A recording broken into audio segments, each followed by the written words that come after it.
We all know about the role of carbon dioxide in causing global warming.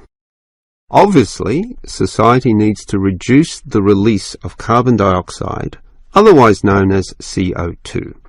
This gas comes from the burning of fossil fuels, such as coal and oil, and it is virtually impossible for society to prevent or even limit such activity. Our need for energy and power is just too great. Instead, a more practical idea is to collect the carbon dioxide from the burning process, for example, directly from the chimneys of power stations, and somehow prevent this gas from being released into the environment. To do that, you need to store it somehow, and that has to be essentially forever. It is perhaps for this reason that many believe that, rather than storing the carbon dioxide as a gas, it is better to react it with metal oxides, such as magnesium or calcium, which results in the formation of a hard carbonate material. The gas is, in effect, turned into a stable and unreactive solid, which can simply be dumped anywhere. This process actually occurs naturally, although very, very slowly, and is one cause of the surface limestone in the world. But this slow reaction speed is the problem. Even when enhancing this process through high temperature and pressure, or pre-treatment of the mineral, it is still far too slow to be economical. One other technique which has been suggested is to pump the gas to the bottom of the ocean, where it would react with compounds in the seawater, forming carbonic acid. However, this alternative has now been ruled out. The CO2 may be removed from the atmosphere, but the high oceanic acidity which would result raises its own set of problems, mostly with all the delicate life and the intricate food chains in the seawater, some on which we ourselves depend, and that's something which no one wants to experiment with. Perhaps because of the lack of alternatives, the most commonly discussed solution to the problem of disposing of carbon dioxide is to pump the gas underground, a technique known as geosequestration. In this system, the CO2, for example, could be pumped into underground pockets within depleted oil wells or disused coal tunnels. This carries, however, three serious disadvantages. Namely, the risk of leaks, the considerable costs involved, and finally, the unproven effectiveness. Let us look at those three disadvantages in detail. Firstly, there is the risk of leaks. Although the gas would be deep and sealed over by masses of rock and earth, the huge pressures in these spaces would turn the gas into a liquid state, capable of moving through rock fissures or faults. This could allow the gas to eventually be released to the surface.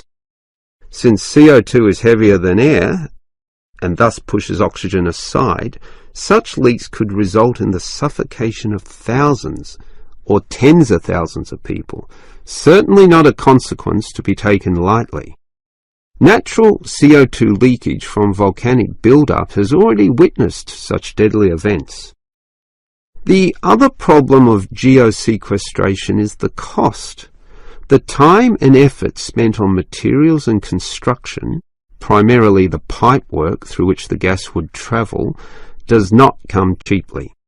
So, if this system were to be implemented in, say, coal-fired power plants, the extra cost would have to be paid by the electricity user, whose bills would almost double as a consequence. Few people are prepared to pay this much simply to make a small dent on the effects of global warming. And this leads to the final problem. The most basic question is whether geosequestration actually reduces global warming.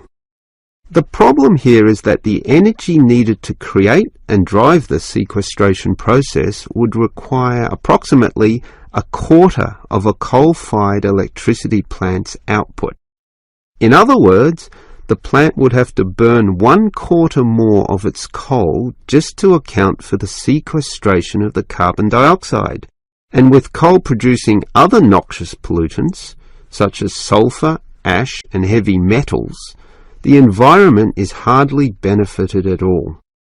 Nevertheless, there are many active experimental efforts underway, primarily in oil production sites. These are small, but intensively monitored and analysed. All we can say now is that the jury is still out on whether underground carbon storage will one day be feasible. So, hello everyone. My name's Lou Miller, and I'm going to be your tour guide today as we take this fantastic boat trip around the Tasmanian coast. Before we set off, I just want to tell you a few things about our journey. Our boats aren't huge, as you can see. We already have 3 staff members on board, and on top of that, we can transport a further 15 people, that's you, around the coastline. But please note, if there are more than 9 people on either side of the boat, we'll move some of you over.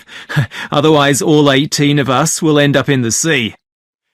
We've recently upgraded all our boats. They used to be jet black, but our new ones now have these comfortable dark red seats and a light green exterior in order to stand out from others and help promote our company.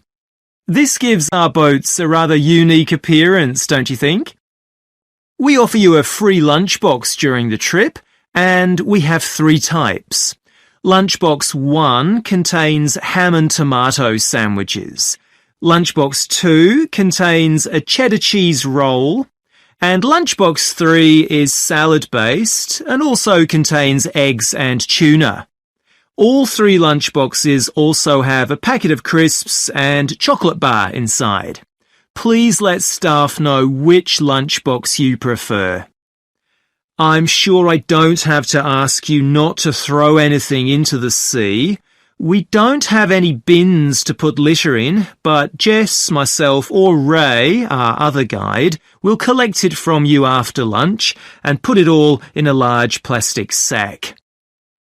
The engine on the boat makes quite a lot of noise, so before we head off, let me tell you a few things about what you're going to see. This area is famous for its ancient lighthouse, which you'll see from the boat as we turn past the first little island. It was built in 1838 to protect sailors, as a number of shipwrecks had led to significant loss of life. The construction itself was complicated, as some of the original drawings kept by the local council show. It sits right on top of the cliffs in a very isolated spot. In the 19th century, there were many jobs there, such as polishing the brass lamps, chopping firewood, and cleaning windows that kept lighthouse keepers busy. These workers were mainly prison convicts until the middle of that century, when ordinary families willing to live in such circumstances took over. Some of you have asked me what creatures we can expect to see. I know everyone loves the penguins, but they're very shy and unfortunately tend to hide from passing boats. But you might see birds in the distance, such as sea eagles, flying around the cliff edges where they nest. When we get to the rocky area inhabited by fur seals, we'll stop and watch them swimming around the coast. They're inquisitive creatures, so don't be surprised if one pops up right in front of you. Their predators, orca whales, hunt along the coastline too, but spotting one of these is rare. Dolphins, on the other hand, can sometimes approach on their own or in groups as they ride the waves beside us. Lastly, I want to mention the caves. Tasmania is famous for its caves, and the ones we'll pass by are so amazing that people are lost for words when they see them. They can only be approached by sea, but if you feel that you want to see more than we're able to show you, then you can take a kayak into the area on another day, and one of our staff will give you more information on that. What we'll do is to go through a narrow channel past some incredible rock formations, and from there we'll be able to see the openings to the caves, and at that point we'll talk to you about what lies beyond.